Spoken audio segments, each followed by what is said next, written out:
family mode. Hey, thanks for joining me this Sunday evening to continue our discussion of prophecy and preparedness. And we are going to talk tonight about herbalism and of course using herbalism as a way of being prepared. And if you'll give me just a moment, I'm going to text something to Thomas Easley, who's trying to join us, so he can get on and participate a little bit.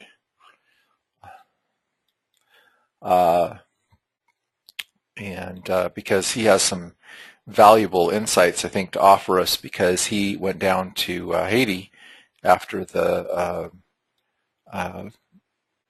earthquake down there and helped out with emergency relief.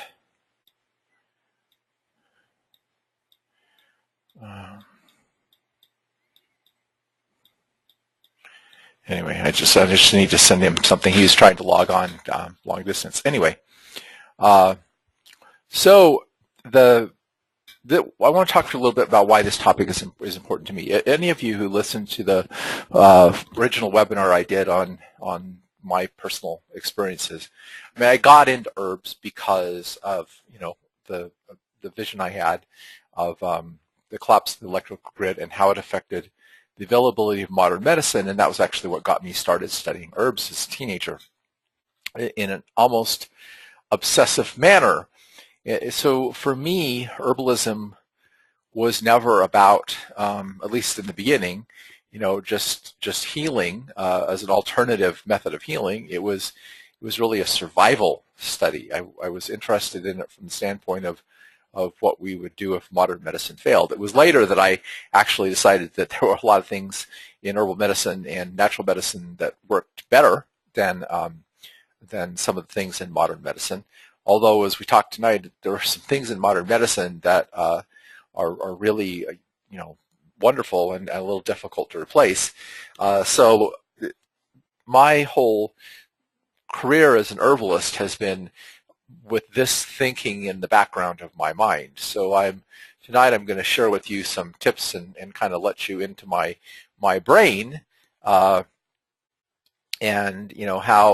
how I've been thinking over the years, and it's not just what's on the slide, it's also how we're talking about. So we talked about this earlier, I talked about 3 levels of emergency preparedness. And I think everybody, just as a common sense sort of thing, even if you don't believe in, major catastrophes or some kind of end of the world scenario, that you ought to have some basic preparedness. The chances are better than 50% that at some time in a person's life they're going to be involved in some kind of natural disaster or local emergency situation. And we've seen a number of these in recent years. The Katrina, the Hurricane Sandy, tornadoes in the Midwest, earthquakes, etc.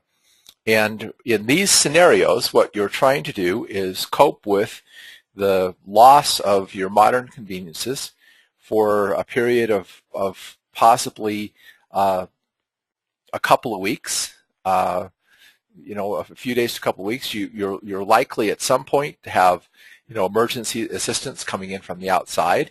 So it's a matter of just having enough skills and tools on hand to deal with a temporary emergency.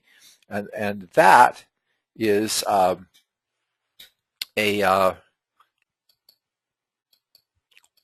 just a second. I gotta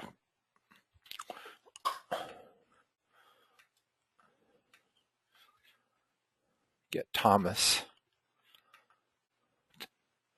unmuted if I can.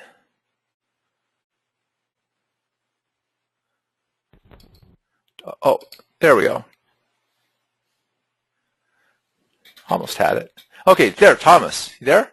Hey, Stephen. You made it. Thanks. Okay, we're just talking about the 3 levels of preparedness, and just going over this. And And so everybody ought to have some level of preparedness for being able to handle, some kind of natural disaster or temporary emergency. Now, the second level of preparedness, and I feel pretty comfortable about my level of preparedness for that. And I feel pretty comfortable about my level of preparedness for the second thing is let's suppose we have, a major depression hit the country. And so goods and services become scarce.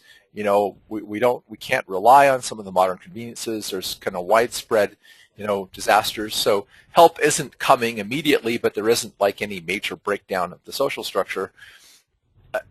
That's where, having any kind of traditional skills, knowing how to grow food in a garden, knowing how to sew your own clothes, being a good herbalist to know how to help take care of health problems with yourself and your community or whatever, that's another level, and I feel pretty comfortable about that.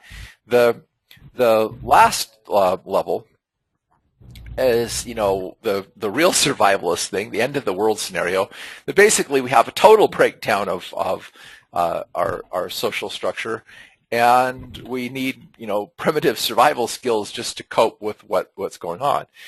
There's some possibility that a little bit of primitive survival skills could certainly help you in a 1 or 2 level emergency as well. That's the scenario I feel the least prepared for, and I don't even know sometimes if I'd want to live through it. But herbalism, here are some of the things that I thought as some of the major things that we ought to be prepared to handle. I mean, first of all, we ought to be prepared to help avoid panicking ourselves and helping people around us to stay calm. Because in any of these scenarios, one of the first things that's going to cause problems for people is they're panicking and and doing stupid things. Second thing is there are going to be people injured.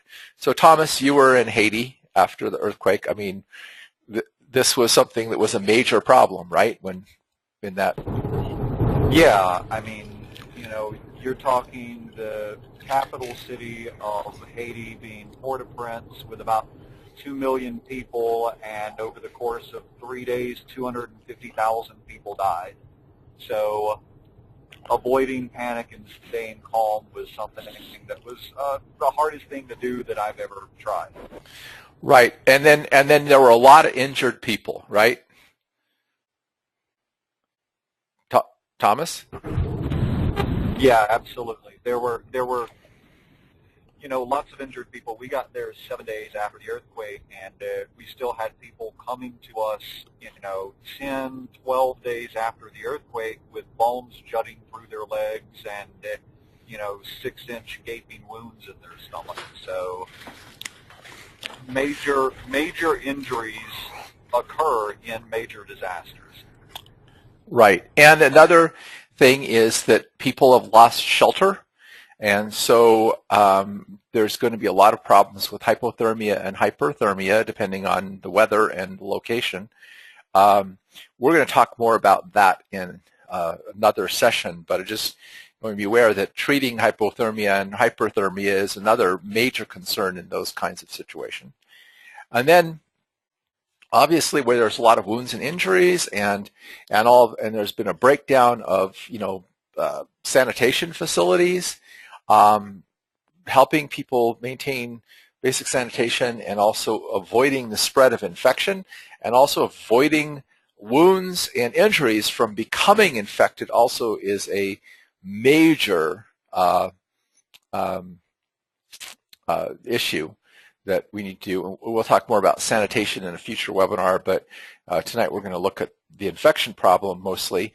And then last of all is pain relief. I mean, Thomas, that was another thing, right? With, are you still there? Absolutely. You mentioned. Can you hear me? Yes, I can hear you. Yeah, I was just going to say, that's when you have major injuries, you're going to have painful injuries, and that's something that I think every medical relief team that was there experienced was, you get rid of you use up your pain remedies first. I brought 4 people and almost 1,000 pounds of medical gear and herbs, and we were 100% completely out of pain medicine the first day and out of all supplies by the end of the 3rd day. Yeah. So that's another really big thing to think about. So what we want to do tonight is talk a little bit about, a few of these issues and some things about getting prepared for them. And the first one is this thing of panic kills. Okay, so here's the problem we're up against. In any kind of a situation where people's, are suddenly faced with a shocking, traumatic event, your body is going to release massive amounts of stress hormones, cortisol, epinephrine, and so forth. And these stress hormones are designed to cause your higher brain functions to be somewhat inhibited and your lower limbic brain functions to take over, so that you basically go into a flight reaction or a fight reaction, or you freeze. And the problem with this is, well, this could be really helpful in the immediate thing of, like, taking the sudden action of swerving to avoid getting hit, or recognize there's a danger and fleeing really quickly, or so forth. When the survival situation goes on, that high level of stress hormones makes it hard to think clearly. And if you don't think clearly, you're not going to make good decisions about what to do to cope with the situation. Now, some of the things are really going to help here is if you have taken thought beforehand about this, like I have. If you've thought about the situation and you realize these issues, of what can happen and the things that happen, and you've done some preparation or study or forethought or planning, that's going to help you manage your fear better. So in the military, if you send soldiers into battle, there are bombs flying and bullets flying and people getting killed all over the place, and that's like major cortisol action. So what helps the soldiers to survive is they go through rigorous training to train them what to do, which helps them to have something that helps them overcome or get past their fear. And so if you've made some preparations and done some thought, then you're less likely to panic. That's one of the big things why we're talking about this. Thomas, feel free to jump in if you have comments at any point. Yeah, so do you have an idea of readily available type of hands-on training that people could do out there, Stephen? Well, one of the things that you have talked about, and that's one of the reasons why I wanted you to get on this call, is, after being in Haiti, you talked about your desire to see herbalists, cross-trained with EMT training, right? Yeah, absolutely. So I wanted you to share, that's one of the reasons why I wanted you on this call, is to share what your thoughts on that particular idea. Yeah, so, I think that an EMT comes in handy in emergency situations that are short-term, but the longer they go on, the more dependent they are on having supplies. And the fact is, if an emergency goes on long enough, you will run out of supplies. The University of Miami had a field hospital set up in Haiti, and they ran out of IV fluid, with the people prepped for surgery, and they couldn't do it because there was no fluid to be had. Even the best made preparations can't be sufficient in some instances. And so that limits the ability that somebody trained in emergency medicine can respond. And so my idea was, after the earthquake, if we took herbalists that knew a handful of plants in their area and areas where there might be disasters, they wouldn't run out of all of their supplies because they would have local stuff to work with. And so I think that herbalists are fairly uniquely suited to learn emergency medicine. There are short courses that can be taken on like wilderness first response, and then there are full wilderness EMT courses that can be done that last about a month, and you actually become a licensed EMT, but you learn how to do it in the middle of nowhere with supplies on hand, and you combine that training with herbal training, and I think you have a really great response team and response training for any disaster. There's one herb school out there that's doing that now. Sam Kaufman has the Human Path School in San Antonio, Texas. It's actually a survival school. He teaches primitive skills and tracking and, how to make water filtration and electrical generators out of scrapyard, junk piles. And he also teaches herbalism. He was a special forces medic for 6 years and has been an herbalist for about 15 years. So he's doing a really great job of that. My herb school is I'm shifting more towards his model in that I'm incorporating more of the hands-on classes, to learn the emergency stuff. I think I mentioned you, Stephen, but Sam's actually coming to my school the last weekend in September, and we're going to do 2 days of emergency medicine with an herbal twist. And so I think that, that my vision is to see the groups of herbalists, the crawlers and EMTs, and the groups of EMTs be trained in herbal medicine. And, so I think there's a couple of groups that are working towards that, which is going to be a really great thing. Yeah, well, after you had mentioned that to me, I was actually going to do an EMT course, but I wound up having a lot of conflicts at the time, and I'm looking forward to getting the book that you and I are working on out there, because that's one of the things I plan to do is to go and do the EMT course. They have one that lasts a full week of you have to go and have intensive training, and then you do the rest as home study things, and they do it up here at Zion Canyon. But if you look online, emergency, medical training or wilderness, medical training, they have these courses all over the country, and it seems smart to me that this is the area where herbalists are lacking. I mean, I don't know how to set broken bones. I know some first aid, but I don't know that level of first aid. And that level of first aid is something that you really need to know, or would be really valuable to know in an emergency.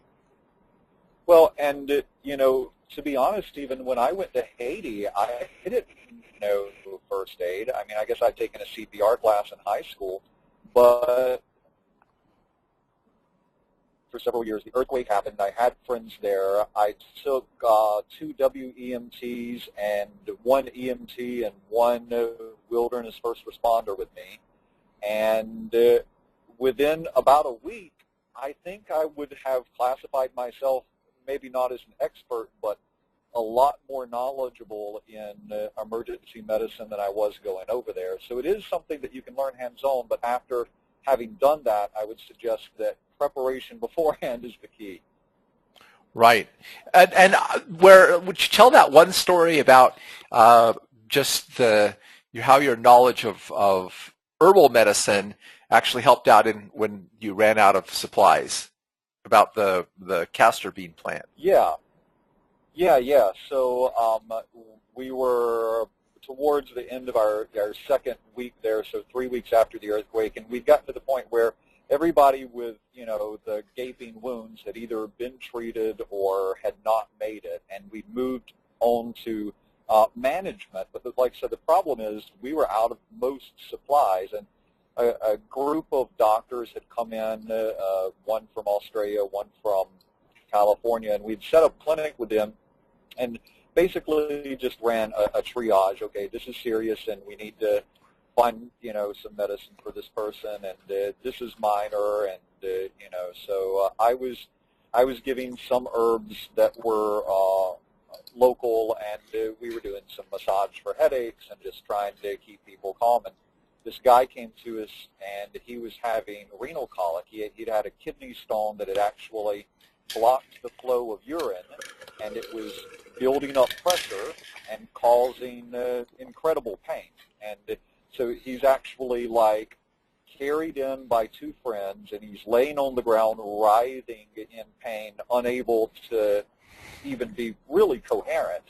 And the doctor said, well, I mean, it's obvious that he's got kidney stones and causing renal colic, but we don't have anything to give him. We don't have any pain medicine left, and ibuprofen is contraindicated, and Tylenol wouldn't work, so we don't really know what to do. And you know, I had been seeing a couple of minor things and working with these doctors at arm's distance. You know, we didn't really know each other, and I said, well, do you mind if I, you know, give this a shot? So they said, yeah, I mean, of course, we don't have anything else. You might as well. And so I went running down the road, and, oh, I don't know, a couple hundred yards away, spotted a castor plant. And the seeds of the castor plant are really poisonous, and the leaves are an antispasmodic and an anodyne when applied topically. I knew that they weren't poisonous when taken internally, and I hoped that they were antispasmodic, but had honestly never used it before for that reason, and it was the only plant that I spotted that might possibly help. And so I knew that it was safe. I knew that it might help. I grabbed some castor leaf. I grabbed some sour orange, which is basically like a lemon, and I tore up the castor leaf in itty-bitty bits, and then I mashed it in with sour orange juice, and I gave it to the guy and made him chug it down, and I made him chew the rest of the leaf. And I started doing a little bit of reflexology on the bottom of his feet and the kidney and ureter point. And within 5 minutes, he was completely out of pain. Their jaws basically, you know, on the ground. Just flabbergasted that something had worked that fast, that effective, and that I had just went and grabbed it out of somebody's yard. Now, see, that's where this whole thing of the modern medicine, you know, we all know that modern medicine is superior and amazing at treating trauma and injuries. And that's why I think if we want to be really prepared, having some trauma medicine training. But like Thomas says, the problem is, and this is what I saw in vision when I was 15 years old, is when medical doctors run out of medicines and they don't have their modern gear, they're kind of limited in what they can do. And that's where the knowledge of herbal medicine comes in and fills in the gap and gives things that you can do. So, Thomas, thanks so much for sharing that that story and information with everybody, because that really lays the groundwork of why this is so important. So, yeah, I'll share one thing that a doctor told me while I was there. We were actually having this conversation, and he said, you know, I did basically, with residency, 12 years of medical training. He said, do you know what a doctor is called without x-rays, MRIs, and pharmaceuticals? And he said, we're just glorified nurses. You know, there's really nothing we can do without our technology. And so he was actually interested in herbal training after that experience. So, yeah. So now let's talk about one of the big things that you're going to have to do for yourself and others. And Thomas actually mentioned this: managing fear. Okay. So if you don't know how to manage your own fears, you're not going to be in a situation where you're going to be able to help other people. When things scare you and get you upset, you need to learn to stop, sit down, take a deep breath or two. One of the techniques I learned was to breathe in thinking I am and breathe out thinking relaxed. And just make yourself do that, because if you have to calm your mind and bring down your level of stress hormones so you can start thinking clearly. And then whatever the situation is, you need to sit down, and before you take action, you need to take stock of the situation. What are we at? What are the priorities, you know, of what needs to be done? And then enlist the cooperation of other people. And if you can be the voice of calmness and whatever and say, okay, we need to do this, we need to do that. Then you can get people working on something. And if you're channeling that fear energy into doing something, then that actually helps to calm it down as well. So that you focus on what you have to do, but you've got to be able to calm yourself enough to make a plan and see what you have to do. So obviously, at least for the short-term interim thing, and again, this is the thing where you're going to run out of supplies, having in your first aid kit some things to manage and fight stress.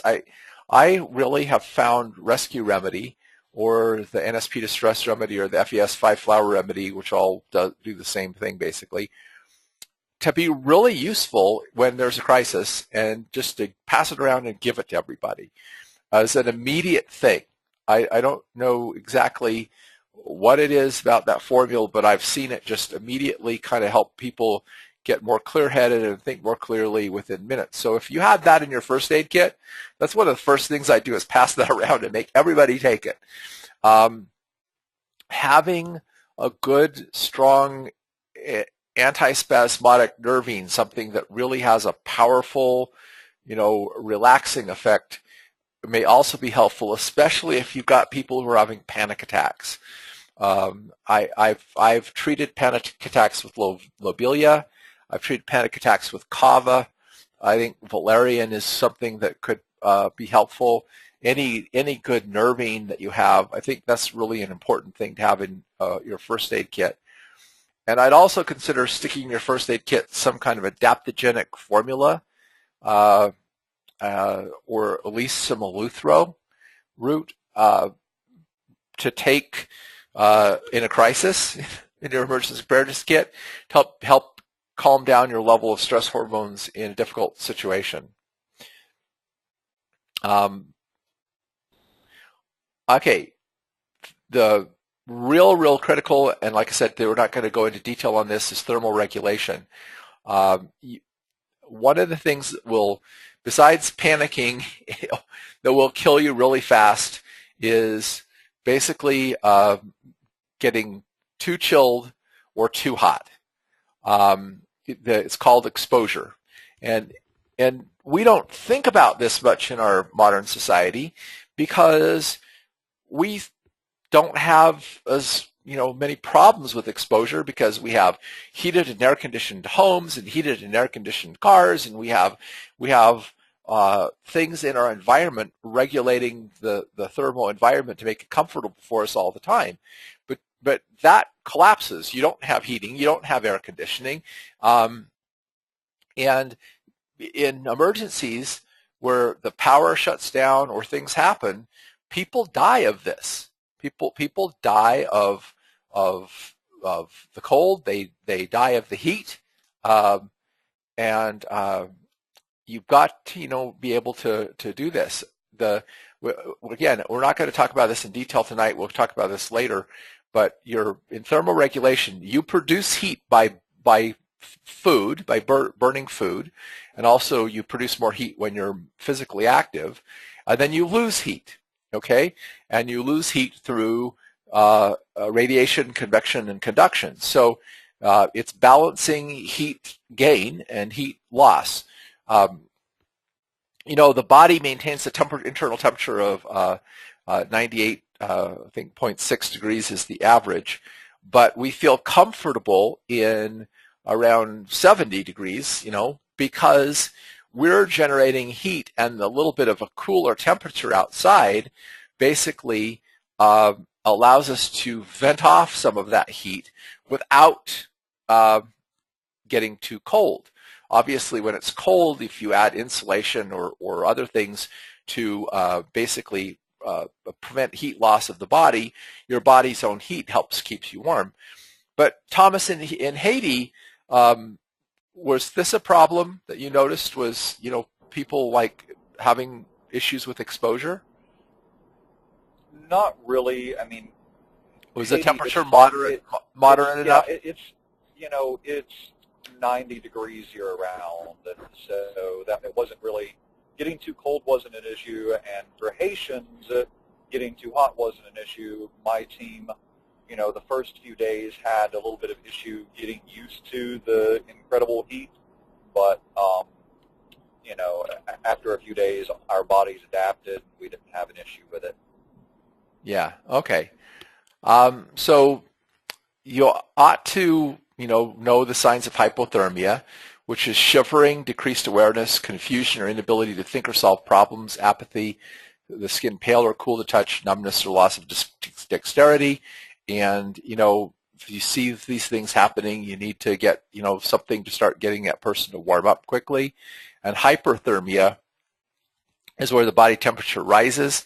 Now, that's something where I might have an issue because this summer in St. George has been a really hot summer. We've had lots of days over 110. And when it gets to be over 110, if you don't have lots of water and you can literally go through, if you're outdoors and active in 110, you can go through 2 gallons of water in a day through sweat. And if you don't have, enough water, and you can start to develop hyperthermia or heat stroke or heat exhaustion, it's also called. And that can also cause some symptoms, which I've listed here. So just briefly, in a first aid kit, I have a first aid kit. I have a first aid kit at home, which I just noticed I need to replenish because we actually use our first aid kit. I need to go and buy a bunch more Band-Aids and fill it up again, so you need to kind of monitor your first aid kit regularly. I also have mini first aid kits in my emergency kits in our cars, and I also made little first aid kits for the 72-hour kits I gave to my kids in backpacks who live down in Southern California in LA, because I wanted them to be prepared, and I'm making one for my daughter who's away at college in Idaho. But my son David and I both have one that's stuck in the back of our car, which for us is mainly what my thought was is if we're at the office, and there's a breakdown, our house is 14 miles away, and I wanted a little kit in the car that we could throw on our back that would give us some food and some blankets and first aid supplies and everything to be able to get back to our house where the rest of our supplies are stored. But anyway, you obviously need things like bandages, and this is just a list of things to consider for putting into your first aid kit. And remember, this kind of thing is basically going to be for that kind of first level emergency, because you're going to run out of this stuff really fast if there's any kind of a major emergency.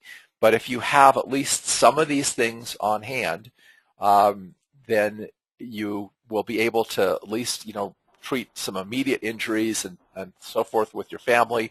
You help some of your neighbors and so forth, and so forth. And I recommend with your first aid kit, because I'm not going to go through and read every one of these things, that you also keep some fire starters and rescue blankets and instant heat packs and water purification tablets.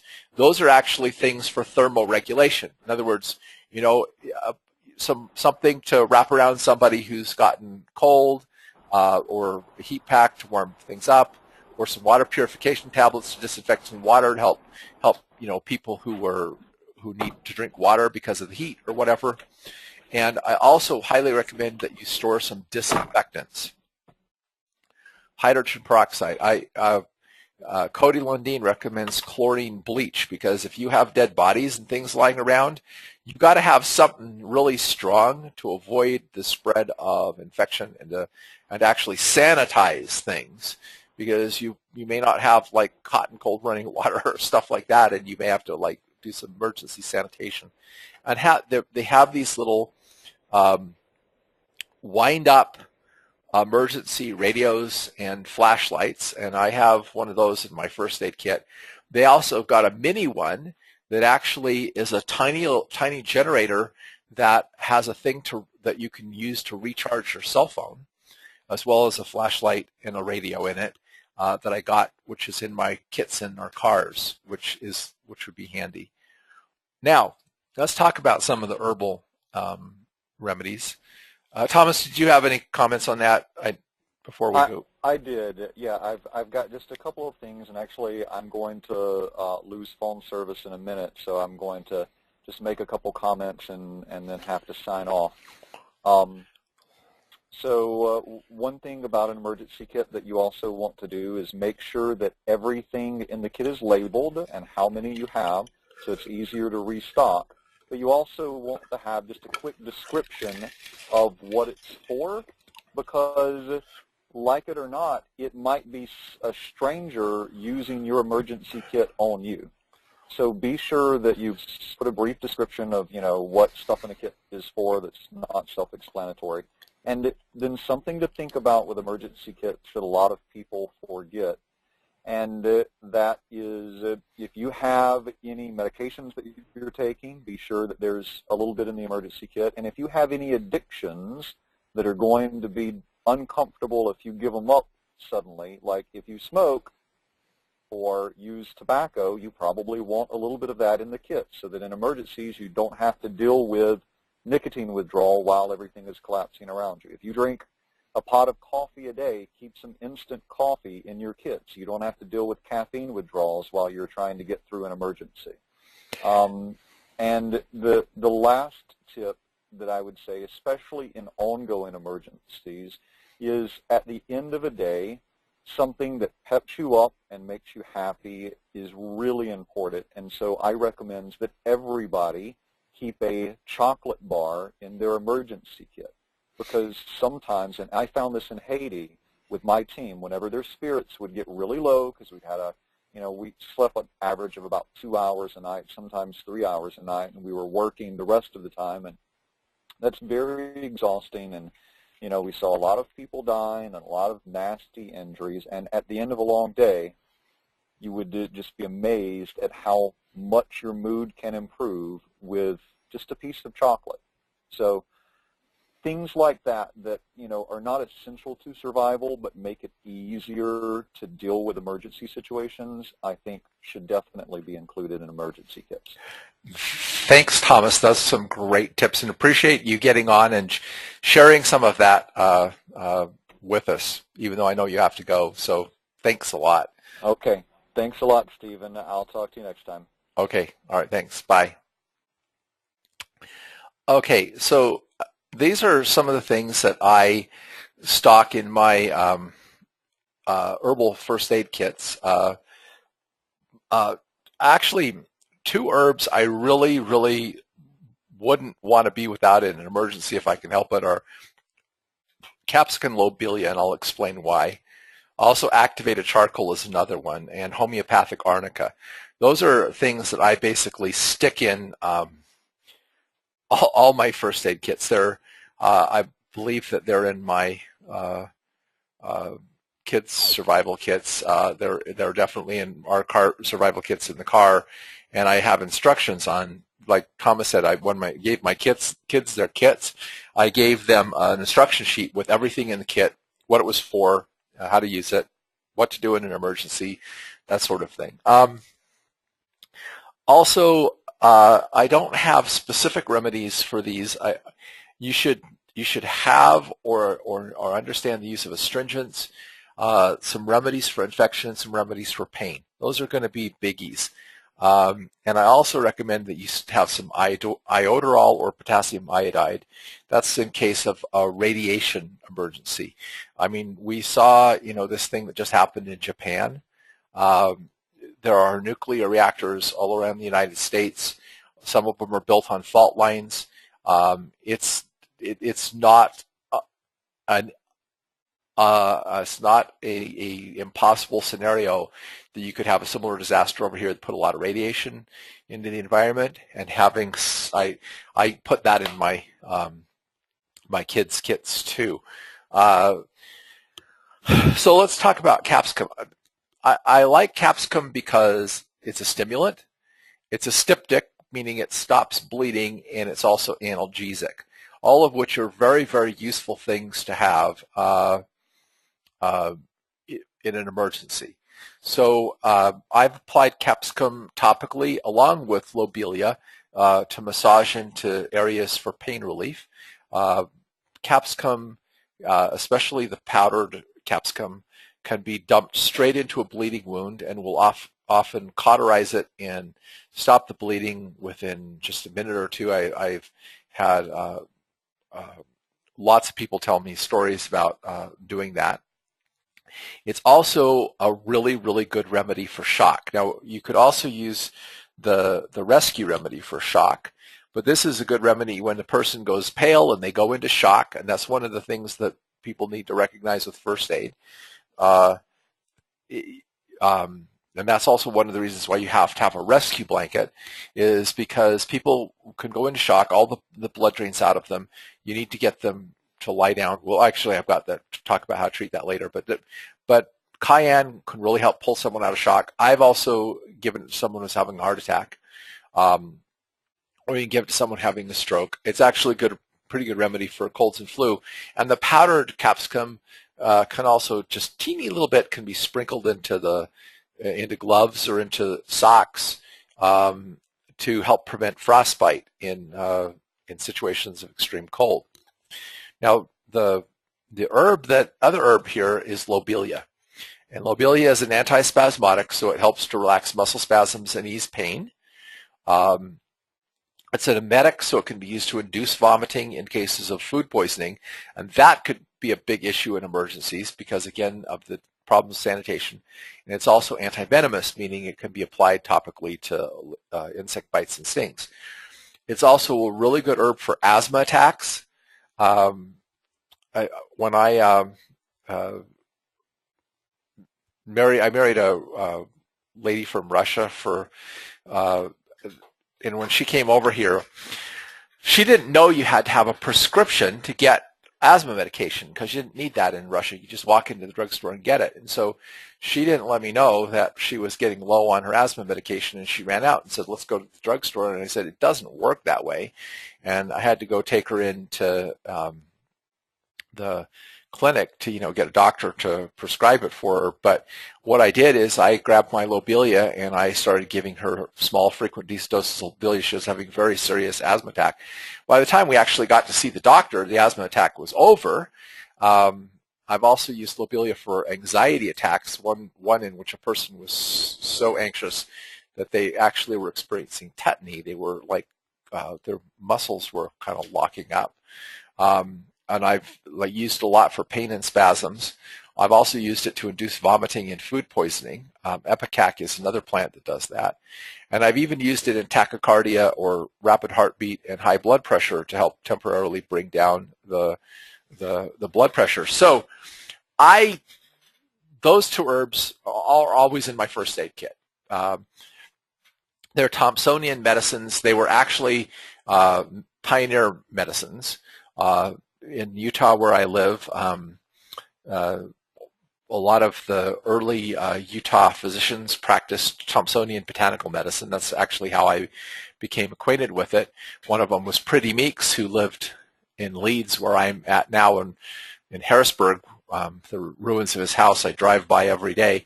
There's another LDS midwife in Orderville, which is not too far from here. I've got her biography, and she also practiced Thompsonian medicine. And they used cayenne and Lobelia for everything. So I know that a lot of AHG herbalists are over the cayenne and Lobelia thing, but they are really useful medicines, especially for a lot of emergency uses.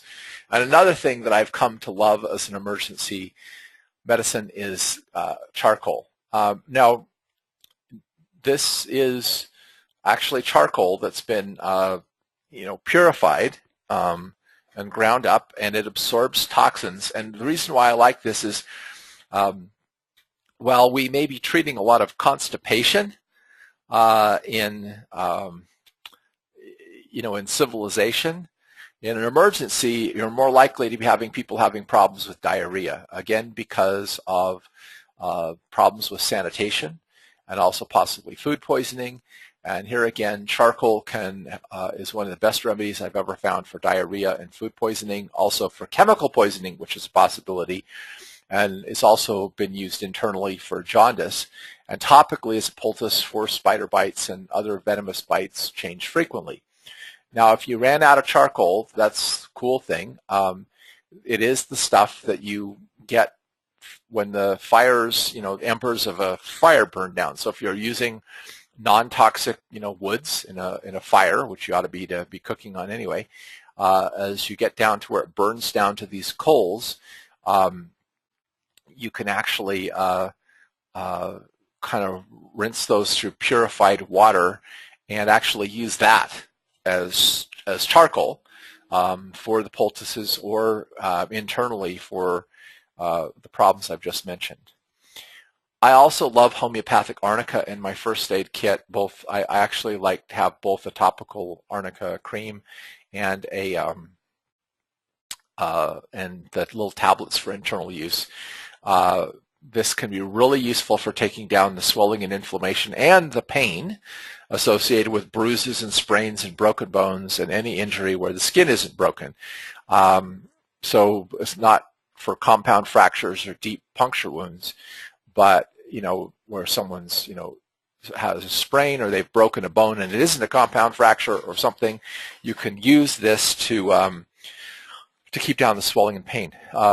My office manager several years ago snapped a tendon and had her putting homeopathic arnica on it, and when it didn't heal when things didn't heal after a couple of days, I told her to go to a doctor, and he had found out that she had snapped a tendon, and he says, the thing is, I can't believe that it's not swelling, he said. And she said, well, I've been keeping it elevated and I've been using arnica. And he says, well, it's a good thing you kept it elevated. He obviously discounted that arnica had anything to do with it, but I've never seen someone keeping something elevated stop it from swelling. It slows the swelling, as does ice slow the swelling, but I've seen many instances where the arnica is useful for these kinds of things, including I sprained my ankle on a hike and used it. Now, astringents. Okay, one of the things that I really think that people that's useful in emergency preparedness medicine is to stop thinking in terms of remedies, like individual herbs, even though I think that having some of those remedies I just mentioned are really nice remedies to have in your first aid kit for emergencies. For the more long-term thing, like Thomas says, you're going to run out. So you need to think in terms not of remedies and what you store, but in terms of the properties of plants. And you need to start looking around the environment where you live and becoming familiar with plants growing in your area that you can use for different purposes. And one of the things I definitely would try to become familiar with is at least 2 or 3 plants that have astringent properties. This means that they've got tannins or tannic acid in them. And here are some examples. Calendula, wild geraniums, if any of you know what those plants are, bayberry root bark, that actually doesn't grow around where I live. One thing that does grow around where I live, though, are poplars, and higher up in the mountains, aspen. And there's some astringency to the barks, the leaves, and the buds of all of those. Also, another thing that grows in the mountains a lot around here is potentilla, or cinquefoil. There's about 50 different species of these things. They're in the rose family. In fact, that's the picture of a potentilla in the thing. They're really good astringents. There's also uva ursi and manzanita that grows around here. Oaks. You have any oak trees in your neighborhood? Any oak. It doesn't have to be white oak. It can be any species of oak. The leaves, the bark is a stronger astringent, but the leaves are a pretty good astringent. If you've got any kind of willow, it doesn't have to again be white willow or black willow or anything, pussy willows, any plant in the Salix genus that's a willow. See if you can know any like willow trees or whatever grow in your neighborhood or whatever. That's a really good one. That's both astringent and an analgesic. We'll talk about in a minute. There's witch hazel, yarrow. Yarrow is one that you can put in your garden very easily. Actually, you can plant potentillas or cinquefoils in your garden. So that's another thing. Consider shoving some of these plants in your garden, growing some yarrow. One thing that you might have in your garden is roses. The other day, I was out in my garden and I was trying to thin out my lettuce, and the lettuce is getting watered, and there's these wasps, and they like to go down where the water is. They're mud wasps. So I'm sitting here pulling up some lettuce plants to thin them out, and I get stung by the wasp. I'm sitting here, So I ran over to my rose bush, which was not too far away, and I just crushed up a rose leaf and stuck it on the wasp sting, and it only took a few minutes to take it down because rose leaves, a lot of plants in the rose family have astringency, including raspberries, which are in the rose family, and blackberries, which are in the rose family. So likely a lot of fruit trees would also have some tannins in them. And then another one that grows on my property is Grindel or gumweed, and also grows in the neighborhood. But know some of these. Don't rely on storage. Find some of these plants, know what they look like, whatever, try them out. Because one thing that can really, really come in handy in an emergency is to know some astringents. First of all, they're styptics. Astringent plants help stop bleeding. So if you crush up some astringent herb, someone's got severe bleeding, and pack it on as a poultice and use it while you're applying pressure, is going to help to stop the bleeding. Plus, astringents tend to also prevent wounds from becoming infected, which is a major concern. Also, if someone gets really watery diarrhea and you give them some charcoal or something like that and it doesn't stop it, and they're losing fluids really rapidly through the bowel, giving them a good astringent can help tone up the bowel, help stop the water loss, and save their life, because you can die rather rapidly from severe diarrhea. One of the ones I didn't put on the list, sunflowers. You know what sunflowers look like? Sunflowers are really potent astringents and actually can be very good at arresting diarrhea. Another one is what I alluded to is stings and snake bites. Astringents help to hold down the swelling and take the pain out of bites and stings and so forth. And I was cleaning out my laundry room and again I wasn't wearing gloves, and I was pulling out some loose junk that was in the corner, and I got stung by a scorpion in the thing. So the same thing. I went and applied an astringent. That one hurt a heck of a lot more than the wasp sting. But I found these to be very, very beneficial. Also, if you make a decoction of these and you have like poison ivy or poison oak or burns, it can be a wash for that. It can help to take down the symptoms of that and help ease it. And also, topically as a poultice to reduce swelling or inflammation and injuries, and like I mentioned, to prevent infection. So go out, and if you don't know at least 3 or 4 astringents growing in your area, go out and learn them, memorize them, know what they are. I have done this numerous times with kids who've been stung. One time, a neighbor brought their son over. His arm was swelling up from a bee sting, put some plantain on it. The swelling was gone in 15 minutes. Had another kid got stung by a bee on his foot. There was a neighbor, stuck some Grindella on it. Had a kid that ran into, didn't even know the family. The daughter had been stung over her eye by a wasp or a bee or something, and it was swelling up around her eye. I put some yarrow on it, took the swelling down. My herb mentor, Edward Milo Millett, had his son got stung by wasps. He disturbed a hornet's nest, got 15 stings on the back of his neck, which could have killed him because, you know, they're all swelling, could have cut off his throat. He looked around. They were in a field of scrub oak. He crushed up the oak leaves. I usually kind of chew these up a little bit to get some saliva to kind of get the juices flowing. He dabbed him on all the stings. 15 minutes later, there was no swelling, no problem. You know how to get some astringents, some of the best first aid remedies. I mentioned that infection is a serious problem. I read the book 1 Second After, which is a fiction book, but it's about, you know, a real possible scenario of an EMP attack taking down the power grid and what the aftermath of that was. And it's a very, I highly recommend it as a good book to think about in terms of what the kinds of things that we're discussing in these things, because that was my first vision. But the guy gets a cut on his hand, and he doesn't get it cleaned off, and he's having to handle some elderly patients in a nursing home. There's some sanitation problems, and he gets an infection in his hand, and he almost dies from it. And I'm just sitting here going, you know, because they didn't have any antibiotics. They'd run out of antibiotics, and they finally scrounged some up for him. That shouldn't be necessary, but it is.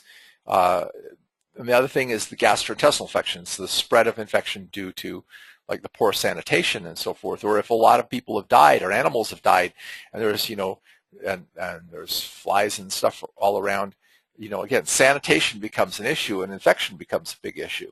So this is another thing that as an herbalist, you know, in any emergency situation, as Thomas alluded to earlier, and it's one of the reasons I was glad Thomas could make it and just share some of the experiences. You can't depend on what you have stored. You know, it's going to run out because there just isn't, you know, enough supplies. Your supplies are for the first day or two, or just to get you through the initial thing. After that, that's where the herbalist thing comes in. What do you know that will treat infection?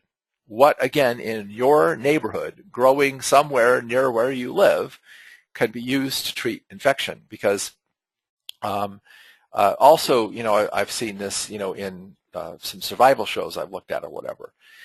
Now, obviously, it can help to have some things to, you know, in your first aid kit. So I think you should have things in your first aid kit. If you're going to have a real survival kit, I mean, you may want to actually store some antibiotics. They could come in really useful, and definitely some kind of a topical antiseptic. Now, one good topical antiseptic to store is an iodine, a solution of iodine. And the reason why that's a good one is because you can also use it for water purification, which is something that you're also going to need in an emergency, is a way to sanitize water. That's another thing we get really spoiled about, is, you know, being able to get clean, pure drinking water anytime we want it. But in an emergency, you've got to be able to have a way of sanitizing water. And if you don't drink, you know, sanitized water, then you are going to be facing some kind of severe diarrhea or infection. So I have a little teeny bottle of iodine. Plus, if it's potassium iodide in it, or Lugol solution, you can also take it if there's a nuclear thing. Now, I really like the Silver Sol, which is sold by Nature Sunshine as Silver Shield. If you look up, there's Aquasol. There's actually a company here in St. George that has been licensed to make that kind of silver. And I've been meaning to, I can actually been meaning to get a hold of them because I'd like to buy 5 gallons from him. He'll sell you a 5-gallon container. But there's also a Silver Shield gel. So in my emergency kits for my kids, and I actually have a bottle of Silver Shield, and I have a tube of Silver Shield gel, because I think that the Silver Shield gel can be squeezed right into open wounds to keep them from becoming infected. And the Silver Shield can, you know, be drunk to help stop some other kind of infection. I actually bought a case. I have 12 bottles in my storage. That's not nearly enough. Like I said, I'd like to actually have the 5 gallons, mostly to help other people. But again, this is that thing that's going to help you in that first level emergency. It obviously it runs out in any of the other scenarios. But one of the things that you really, really could use is garlic. I always try to keep, several bulbs of garlic. I mean, I use it in cooking, so I always try to keep several on hand and kind of rotate through them, because garlic is such a dandy infection fighter. I need to make a bed in my garden for garlic so I can start growing it, because garlic, I think, would be one of the most useful remedies to have on hand for infection that I can think of. You can crush it and apply it into wounds. You can take it internally for gastrointestinal infections, which is going to be one of the big things you have. Also, respiratory infections. I have some of the high-potency garlic tablets from Nature Sunshine in my kits, but I really think that the raw garlic is a good one to know. Echinacea. I've planted a couple echinacea plants in my garden, so I would have that. Also, you can think of golden seal or any other berberine-containing plant. Do you know any berberine-containing plants in your area? I can tell you that it's very common for people to plant Oregon grape or barberry around commercial buildings, like courthouses and city buildings, and also in landscaping of businesses and so forth. I see those planted very, very frequently, so they tend to be all around. Those are all berberine-containing plants. Oregon grape also grows wild in the mountains of Utah, so that's a good one to be familiar with. Baptista or wild indigo is another one. Also, having some essential oils. I also keep a little bottle of tea tree oil in all of the first aid kits as a topical antiseptic. Because again, infection is a big thing, but again, you're going to run out. I mean, some of these things, obviously, hopefully you can get a hold of, like garlic, but in an emergency, you want to think about what other things could be used to fight an infection. So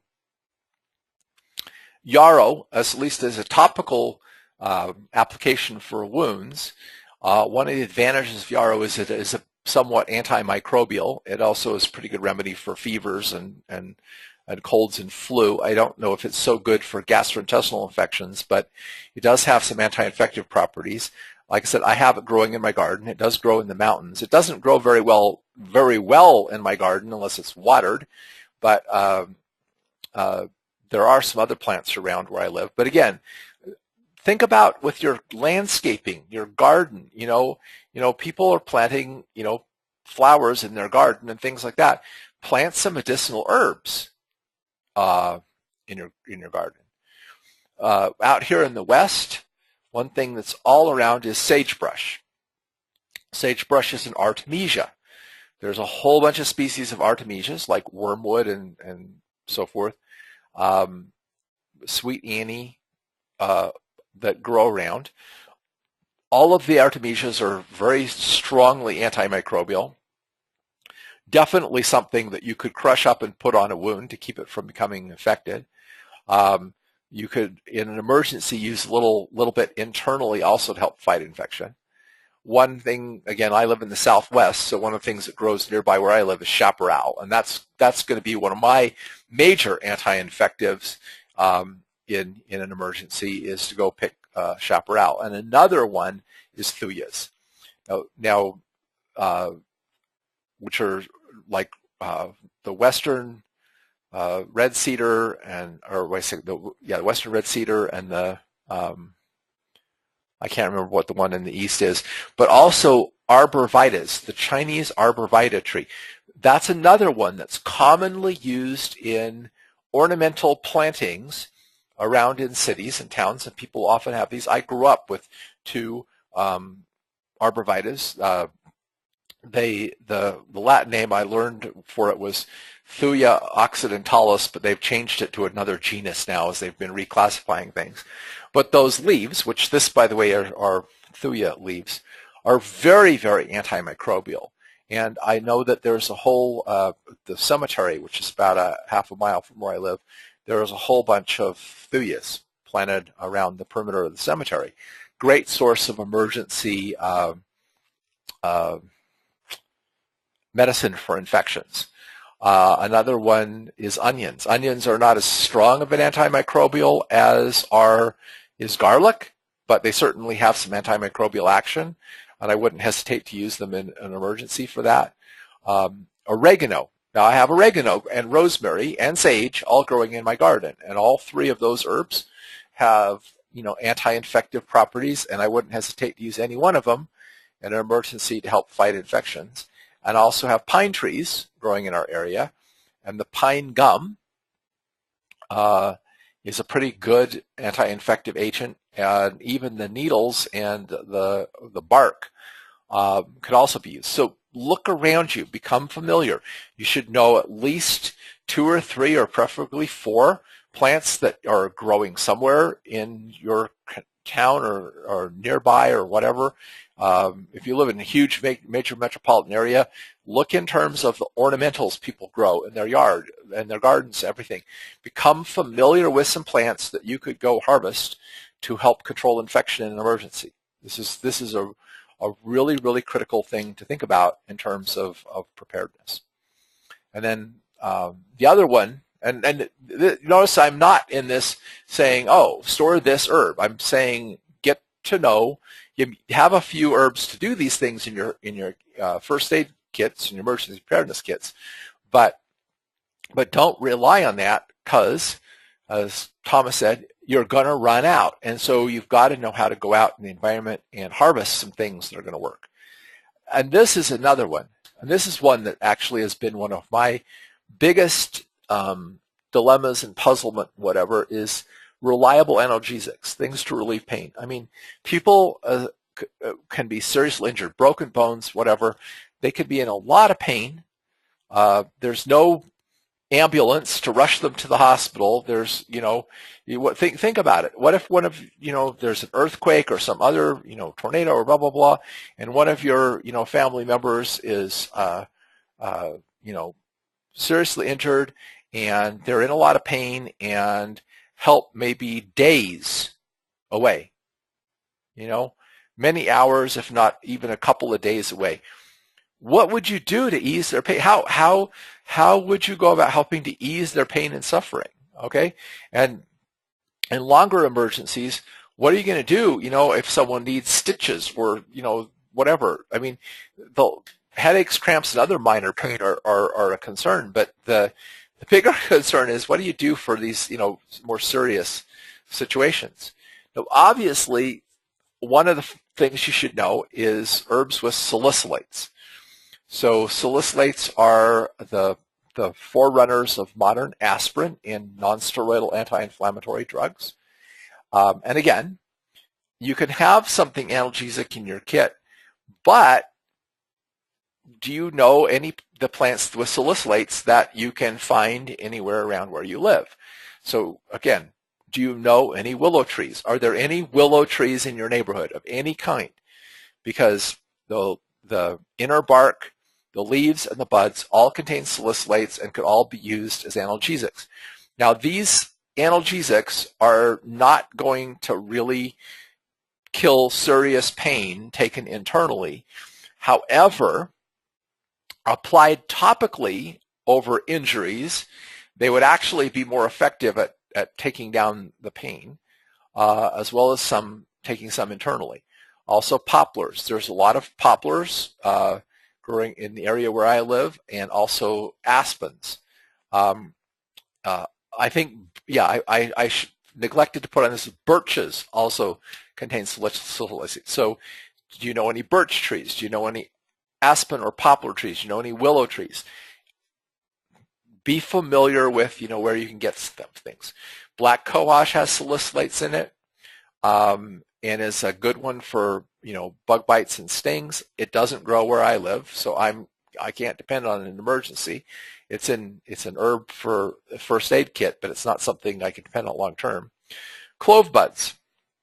Okay, the essential oil of clove is a topical analgesic. Now, you could have a little clove oil, on hand. Crush up some clove buds, to get a little of the analgesic action. Again, not going to be a lot, but it's something in your kitchen that's probably an emergency. Also, meadowsweet, and another one is wintergreen. So look at, and be familiar with, what plants, if any, growing around you have salicylates. Now, also it can be helpful to relieving pain are anti-inflammatories. Personally, in your first aid kit, I'd consider actually having some OTC pain medications, even though I don't use them. In an emergency, they could come in handy, giving to your neighbors or other people who are in pain.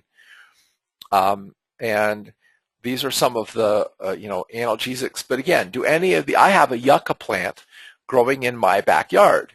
Yucca also grows around where I live. So yucca is something I could dig up as a reliable anti-inflammatory, to help people in pain. Chamomile is really easy to grow in your garden. I keep turmeric as a spice in my kitchen cabinet for making curry. So just, again, it's being aware of what you have, thinking in advance what's around me that I could use for these things. These are all topical analgesics: clove oil, nutmeg oil, kava kava, the purple tips of young yarrow leaves, cayenne. That's one of the reasons why I recommend cayenne, wintergreen, camphor, and also California poppy. Again, what have you got around that's handy that you could apply topically for pain? But all of that stuff to me is mild compared to, what are we going to do for serious pain? What are we going to do, for someone who's got the compound fracture or writhing in agony? What is going to help with that? Here are some of the things, some of these you might be able to store. I have some of these on hand. I have corydalis, which is a Chinese herb that's an analgesic and helps induce sleep. Obviously, I can't store enough for long-term use, but it could come in handy for the first few days. Jamaican dogwood is another one. Prickly poppy, though, that's a picture of prickly poppy, is a southwest desert plant, and it's in the poppy family, and the leaves have a pretty good analgesic action. A number of the poppies, California poppy, which is all over California, and is easy also to grow in your garden. And this poppy, while not as strong as opium poppy, have enough of a pain relieving action to be viable. But the one on the list that I really, really want you to consider is marijuana. Now, I know that there are a number of states that have made medical marijuana legal. If you live in a state where medical marijuana is legal, I would see if you can get some medical marijuana. It's pretty easy in most of those states to get a prescription for it. All you need to go in and say, hey, I have a lot of stress and whatever, and a lot of them, it's pretty easy. I would have some of that on hand. You don't smoke it. You make it into a tincture or a glycerite, and I have had some of it before, and it is one of the most amazing analgesics I've ever used. It's I would love to have some on hand. I don't dare have some on hand in Utah, because I know if I tried to store it in Utah and somebody found out, or I told the wrong person or whatever, they can confiscate property and throw you in jail and all this sort of thing. So I don't have it. But if I lived in California, I would have it, okay? Because but what I'm hoping is in an emergency, I might be able to scrounge some up. So, but it is a very reliable analgesic given internally. Now, the one that I do have is gelsemium. Now, gelsemium is a toxic botanical, and I managed to get a hold of it because of being a professional member of the AHG, and I've taken some training on it, and I know how to use it. Gelsemium is a CNS depressant. I have 2 8-ounce bottles of this and stored away. I use little bits of it sometime for people for emergency situations, but gelsemium was used by the epileptics to put people to sleep to do surgery. The way you dose it for pain is you take 10 drops in a cup of water and take the water by tablespoons until your eyelids get droopy. It's pretty strong analgesic, and it's the kind of thing that I think that really, Thomas and I talked about some of these plants in our nerve thing of advanced herbal training, and I actually have a little ebook I've been trying to put together on remedies for pain, which I need to add a little more information about the use of some toxic botanicals for emergency use. But gelsemium is a really good one. Unfortunately, I couldn't rely on it around here, but one I can rely on. I did plant a poppy. It doesn't do very well in the heat, so I don't know that I'd ever get anything out of it that would be enough to do any good. But the plants that I do have is I do have Datura. Datura grows all around here. It's toxic, but it does have some good analgesic properties and some properties for releasing asthma attacks, and I have learned how to use it. Belladonna is another one, and henbane. These are all toxic botanicals. You better do some study and learn how to use them. But at one time in the United States, like Thomas Jefferson, had both opium poppy and marijuana, then known as cannabis, growing in his garden because people grew their own painkillers. And I think it's a shame that the government made it illegal for people to have access to their own pain medications. I understand people abuse it, but people are going to abuse things anyway. And so I really think it's more about control than it is about helping people, because I think drug addiction is not a problem with drugs. It's a problem with the person who needs help. But just consider, what are you going to do? Do you know any analgesics? Is there any plants growing around? I'm still trying to investigate and see if I can find any more reliable analgesics and how to use them that are growing in my area, or have some way to have access to them, because like Thomas said, that's going to be a big thing. So just let's talk just briefly about some first aid treatments and some first aid ideas. Okay, shock. People are going to go into shock. So when they go into shock, they'll get pale, they'll shiver, the color will drain out of their face, whatever. When you see someone go into shock, get them to lie down, elevate their legs, keep them warm and comfortable. If they get cold, put a blanket over them or something, and then I'd give them some cayenne. Not in a capsule. You either dump some powder into their mouth or you dump some tincture into their mouth. That can really help pull them out of it. You could also use some distress remedy or rescue remedy or something like that. A few drops of peppermint oil, or have them smell any kind of a topical analgesic blend like Typhu or Tiger Balm or Olbus or whatever, is another thing that can be helpful for people who are going into shock.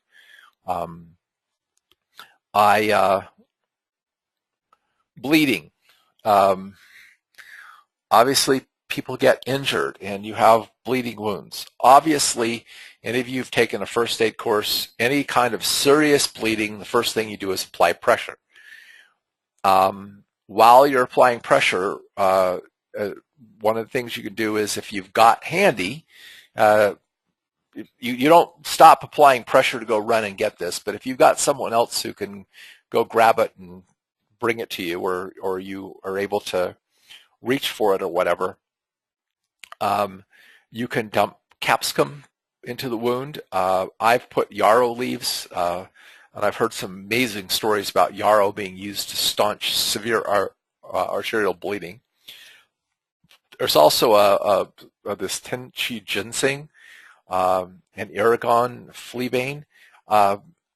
I found on I probably should have looked this up so I could get this. There's a website, Chinese Herbs Direct, that sells the Chinese herbal powder that's used to staunch bleeding, and I got some of that and I packed it in the first aid kits. Obviously, any astringent we talked about earlier, and for internal bleeding, okay. The things I would most consider for internal bleeding are capsicum internally, capsicum and bayberry internally, yarrow internally, or horsetail internally. But again, people can die rather rapidly from loss of blood, and so think about, know what you do, and have some remedies on hand, or be familiar with some astringents, to deal with that. People get, bites or stings. You can put on charcoal poultices and change them every 2 hours. Black cohosh is a really good one. So echinacea used to be sold as a snake bite remedy. Plantain is one of my favorite remedies for all kinds of bites and stings. Unfortunately, I love plantain, and everywhere else I've ever lived, plantain was a weed in my garden, in my lawn, and I had plenty of plantain around. Unfortunately, in the desert here, plantain just doesn't like the heat. It doesn't like the lack of moisture. So I have no plantain in my yard or anywhere nearby, so I can't rely on that one anymore. Have to find other ones. But again, it's this flexibility of thinking about it. I have found the gumweed, which does grow in my yard, and in the area, to be quite effective for bites and stings too. So, you have to kind of, know the plants and look around a little bit. Burns, obviously, one of the old remedies, cold water, or ice immediately on the burn afterwards. One of the remedies I found really good, and because I keep it in my food storage, I think of it as a really good remedy to have if there were people who are severely burned. One of the things I would consider doing is slathering the burns with honey. My son, when I was on a trip one time, grabbed a hot toaster and burned himself very severely, and my wife called our midwife, who told her to slather it with honey and wrap it in bandages, and it healed completely without scarring. And the honey usually takes the pain out quite rapidly as well. And another kitchen remedy that I have, and this is a nice one, because I always keep, I have this food storage mentality, okay? I have one bottle of vanilla I'm using and the other bottle of vanilla that I have in storage. So once I use up my one bottle of vanilla that I'm using, I grab the storage bottle and then I replace the storage bottle, and I do that with a lot of things. I do that with ketchup. I do that with mayonnaise. I do that with mustard, with all kinds of things. I always have something. Sometimes some of these things I have 2 or 3 bottles in rotation, and I just have them in my pantry. And as I buy the new bottle, I put it to the back, and I just pull the bottle off the front and move them forward and replace them in the back. And I rotate them, so I always have some on hand. And I found vanilla very good to taking the pain out of burns in the kitchen. And so, one of the things you could do, and I've done this, is you pour vanilla on the burn and then you slather honey on it. I also have an aloe vera. Well, let me take that back. I bought an aloe vera plant and it had babies. So I bought a bunch of pots and I potted the babies. Now I have about 15 aloe vera plants. So I have aloe vera plants all over my house, and I have more babies that I need to get some more pots and transplant, and I've given some away. And so it's pretty easy to grow an aloe vera plant. They're very forgiving. If you don't have a green thumb, if you forget to water them, just douse them with a bunch of water and periodically, and they grow pretty well, and they're easy to just grab a leaf and cut it and start applying that. Also, lavender essential oil, plantain. some midwives I had use the oil of plantain for third-degree burns very effectively, and they also use poultices of carrots and things like that. So again, think around what kind of remedies do you have. It's the preparation and forethought. Like I mentioned, diarrhea is probably going to be a pretty severe problem in emergency situations, much more likely than constipation,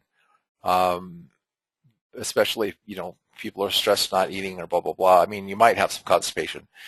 That's one of the reasons why I think you should have activated charcoal on hand, and also be familiar with some astringents, and have remedies for infection, especially things to treat gastrointestinal infections, of which the berberine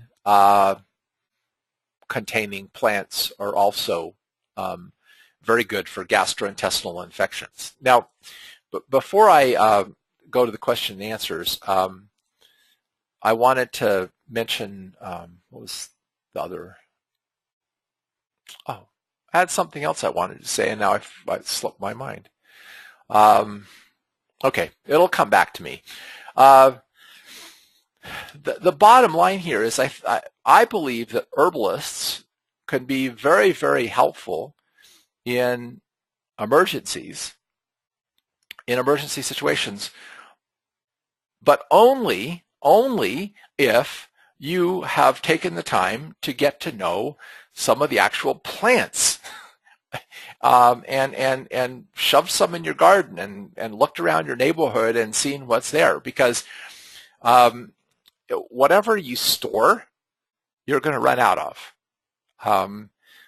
Just like the medical people are going to run out of medicines. Now I remember what I was going to say. I actually meant to put in a slide to cue me on this, and I forgot. As you have, what I have learned to do, and I considered going into all of this, but I just decided it was a little much to try to teach all that in this session. A lot of the medicinal properties of plants are very apparent by taste and smell, and I've given plenty of lectures on that. And in fact, I think on the Modern Herbal Medicine website, there's the previews for advanced herbal training, and we go through all that whole thing about the different properties of herbs and so forth. If you can train your senses, if you can train your to smell plants, to look at plants, to chew on plants that are not toxic. And also, if you do what I talked about in the previous session, which was about learning to listen to the still small voice and calm yourself inside and get guidance, you can be guided to find remedies. You can even, possibly be guided to find a plant remedy that you don't really know that much about, because you can actually talk to the plants. That's how people learned to do this. They tuned into the energy of the plant, and they learned from the plant how to use it. And I heard Tom Brown talk about, he went to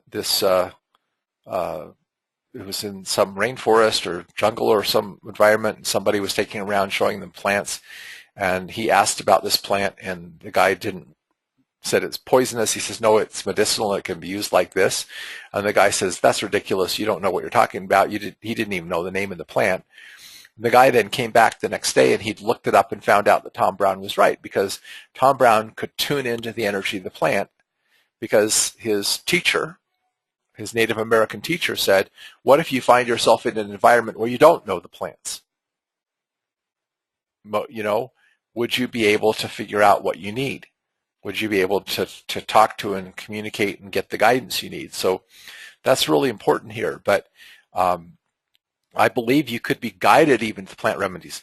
Thomas wasn't sure about the castor bean plant, but he had some knowledge, but he also was following some intuition. And you can do the same thing, especially in an emergency or a crisis. So be sure to really, really,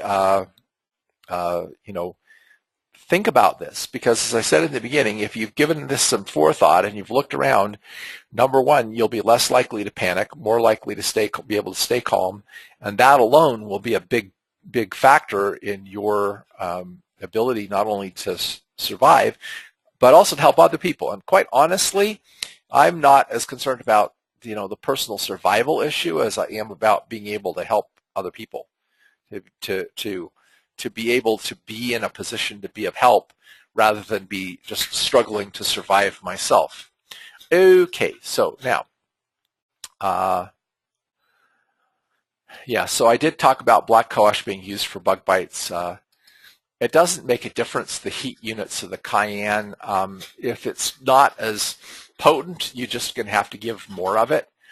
I've grown cayenne in my garden, and so in fact, I think I'm growing it again this year, but it doesn't even have to be just cayenne. It could be any hot pepper. So I basically dry some of my hot peppers, my cayennes, my jalapenos, and I have some jars of those. So that's one I actually have a pretty good stock of for an emergency because I'm able to grow it. How much fresh garlic is equal to a high-potency garlic tablet? The amount of allicin in a high-potency garlic tablet is equivalent to approximately 1 clove of raw garlic. That's an average-sized clove. Generally speaking, I have, in treating a serious infection, I have used 1 clove of raw garlic every 2 hours, and seen that knock out some pretty serious infections in anywhere from 6 to 8 hours to less than 24 hours. So if you had 4 or 5 bulbs of garlic, depending on the size of your family on hand, that could, be a really, really good help, or a few bottles of high potency garlic. The hemp oil and hemp seed butter can't help with pain because they don't have any of the components in it that are found in the leaves. And by the way, the sad thing is that it doesn't even have to be the really highly hallucinogenic parts of the cannabis plant.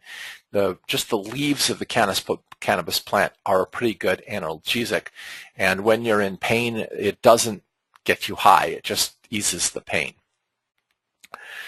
Someone said that they read that you can put comfrey powder on a wound to help stop bleeding. Yeah, comfrey leaf is also slightly astringent and very healing. The one thing you don't want to put comfrey on is a deep wound. You don't want to put it on a puncture wound. You don't want to put it on a deep gash, and the reason is because the allantoin in it will promote tissue healing, and what it will do is it will cause the top of the wound to grow over and shut and cause the wound to abscess. So you do not use comfrey on any kind of deep wound. Someone shared that egg whites also help to stop the pain of burns. So that's a great thing to know, because most of us would have eggs in our fridge as well.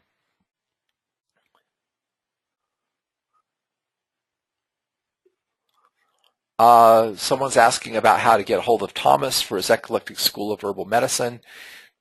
Please email me. You can email me at abcherb@mac.com or webinars@treelight.com, or just reply to the emails that you get for the webinar thing, and you can reach me, and I will forward that on to him and help you get a hold of him.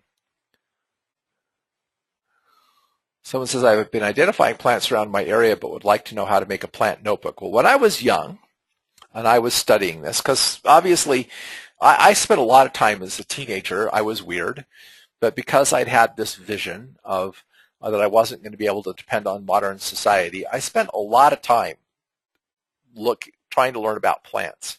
And so, in my mid-teens, I would take wax paper sandwich bags, and I would gather samples of the plants, and I would press them between the wax paper sandwich bags and put them on a page of a notebook paper and jot down notes about what the plant was and what it was for. And I actually had a big, thick binder of these things that I had collected and made notes on. And unfortunately, my high school, the last week before we graduated, there was a fire, and while it didn't burn up the contents of my locker, the pages were singed and smelled horribly of smoke.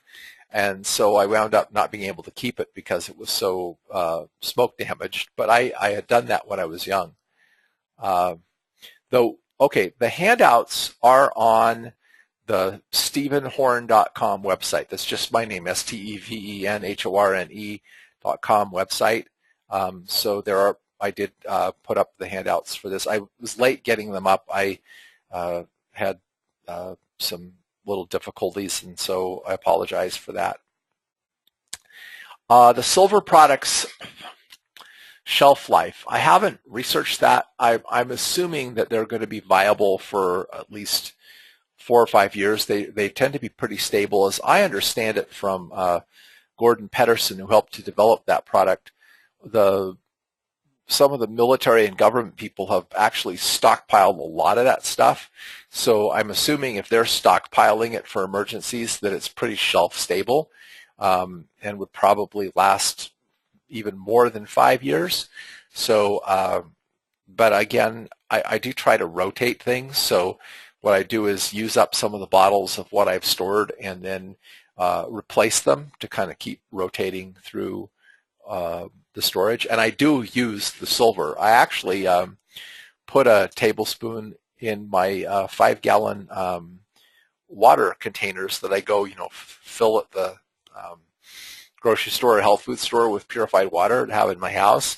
I put a tablespoon of the silver in them to help keep the water good. Someone said they'd heard that spiderwebs applied to a wound will help stop bleeding. I've heard that too. And I do believe the ASAP silver is just as good. I think that's the other, using the same silver sol technology as the silver shield. And I like that because, okay, it's very possible that one of the scenarios we'll be facing is widespread kind of plague.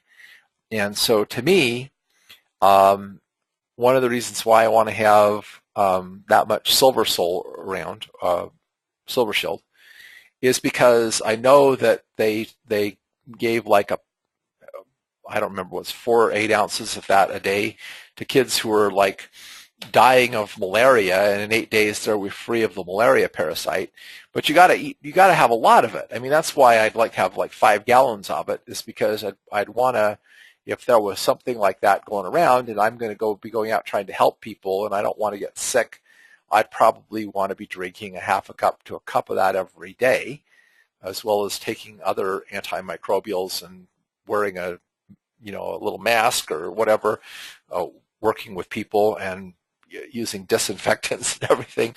But I think that would be a really handy alternative to antibiotics. But again, unlike the plants, you're going to run out of it. So it's again the stopgap measure. What you want to think of this in the way I do, in terms of the 3 levels of preparedness. You want to have your supplies. Your supplies are your stopgap measure. But you don't depend on your supplies for anything other than to get you through the beginning stages of a disaster. Hopefully, that's all that it would be, is you get through the beginning stages of the disaster, and then help and rescue comes in, and things gradually get restored back to normal, and you have support of other people. But if it goes beyond that, if it's more long-term kind of crisis, then skills become the most important thing. And that's where the herbalist thing we talked about in the beginning, the fact that there are plant medicines out there. There are plant medicines growing in people's yards. in communities, in parks, in vacant lots, around towns. I mean, even in in metropolitan areas, cities, as long as you're out where people have lawns and yards, and there are parks and things like that. I mean, even in New York City, Central Park, there have got to be medicinal plants around there, right? So you need to, wherever you're at, be familiar with that and have some of those skills. Plus, to me, I'm really glad I know how to can food. I'm really glad I know how to grow a garden. I'm really glad I know at least some basic primitive survival outdoor skills, that I have some ideas about thermoregulation and water purification and other things which we're going to talk about in the future. But those, long-term skills are more important than what you store for a long-term situation. So I think that you need to think about both, having your kit and having your preparedness supplies, but more than that, getting trained. And as Thomas said in the beginning, I think any of us who want to be sincerely prepared for this, we ought to get some EMP training as well, so we know how to do first aid, and then can blend that with our knowledge of herbs and herbal medicine. I've actually, there are a lot of things I would love to do if I was a millionaire. And one of the things I would love to do if I was a millionaire would be to fund Thomas's project, which is to actually work on creating a network of EMT-trained herbalists as an emergency first responder teams, where we all had our backpacks with our supplies and our knowledge and everything, and we were ready to go and pitch in if there was a disaster anywhere, because he said that it takes a week for the Red Cross just to get organized, and there are a lot of people who've died, by that time. And so if we can get in there and get help to people faster, that would be amazing. He'd actually, love to have a whole organization dedicated to that, and I wish I was multimillionaire, because I'd love to fund it. Okay, that's all the questions we have. Appreciate all of you who joined us this evening. If there are no more questions, I just want you to think about this and really, get, some familiar with what you've got available on hand, in your kitchen, in your yard, in your neighborhood, that you would be able to use in emergencies.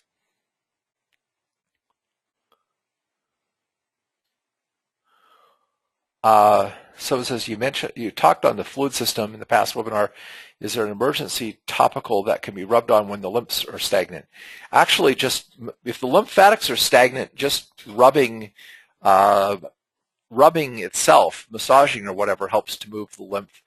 But basically, if you apply any topical analgesic or Lobelia and Capsicum when you're doing the rubbing, that will actually intensify the ability to get the lymphatics going.